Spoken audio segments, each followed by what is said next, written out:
Hi, my name is Isabella Zug. I'm a sophomore exercise science major and a student at Manchester University.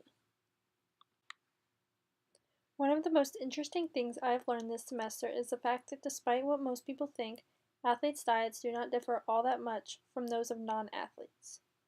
Growing up, I was always told that as an athlete, we need to consume more protein and more carbs, and while in some scenarios this can be the case, generally, athletes need the same recommended amount of protein and carbs as everybody else.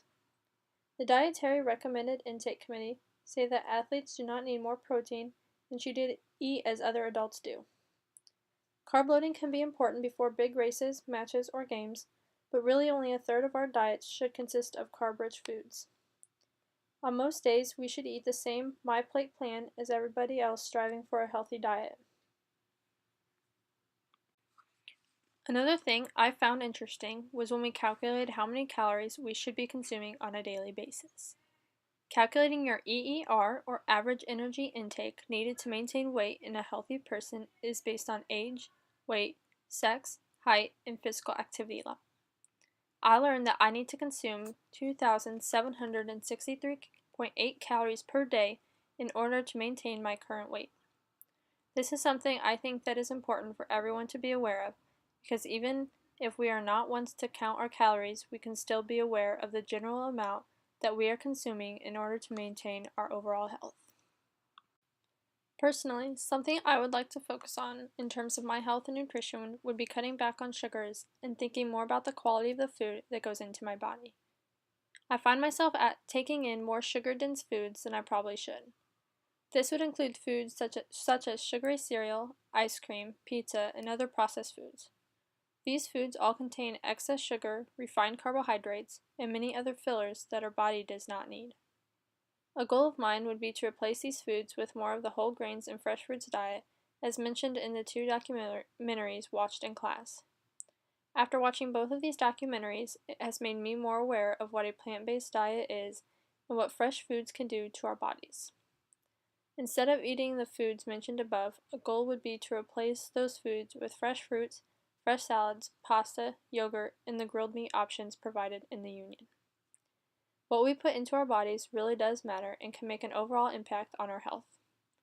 While I would consider both of these to be short-term goals that I can consciously think about for every meal and every time I go to grab something to eat, it is going to be hard to fully control what goes into my body until I'm in full control of providing that food for myself. Going along with what was mentioned earlier, the less sugary foods and more fresh foods and whole grains that I consume can play a major impact in my overall health. As talked about in the two documentaries, by making this change, I can help lower both my cholesterol and blood pressure levels, as well as keep the unwanted and unnatural medications out of my body. Another thing we talked about in class was the awareness of stress and sleep and the effect they can have on our bodies. If I make an effort to try and get an adequate amount of sleep and at least realize when stress is becoming damaging to my health, I can make a change that will play a major role in many areas of my health. Drinking more water is also something that I would like to do a better job of. With all of that physical activity that I participate in, it is important for me to stay hydrated. But drinking more water can also help flush out waste and bacteria, aid in digestion, and keep your skin healthy. As talked about, it is not just my physical health that I can affect with these changes, but other aspects as well. By eating these foods, I will have more energy throughout the day, sleep better at night, and perform better in my athletic events and in school. Overall, my family has a pretty healthy background, but there is at least one known factor in my family that could play a role in my overall health at some point down the road. Relatively speaking, there are no major problems concerning obesity, cancer, high blood pressure, high cholesterol, and diabetes, which are popular in many families. But it is heart disease that has affected several people in my family. I know my grandfather on my dad's side, and also my great-grandfather on my mom's side, who died early on from heart disease, and my dad, who is a heart patient and has also had a stent put in for blockage in his arteries. With this history, it is important that I am cautious about the health of my heart and aware that this factor does exist. By eating healthy and being active on a regular basis, I can help improve my chances of preventing this disease from entering my body.